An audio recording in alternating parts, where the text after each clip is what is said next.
เบื่อกันไหมครับตัดงานหนาแป๊บเดียวหัวร้อนจนละลายงานสะดุดสายบวมต้องจอดพักเครื่องรอเย็นเสียเวลาสุดๆไปเลยนะครับ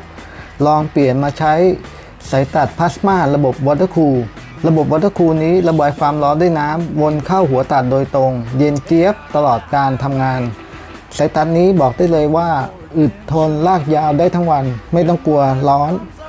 ช่วยเซฟค่าอะไหล่ได้สุดๆไปเลยนะครับผม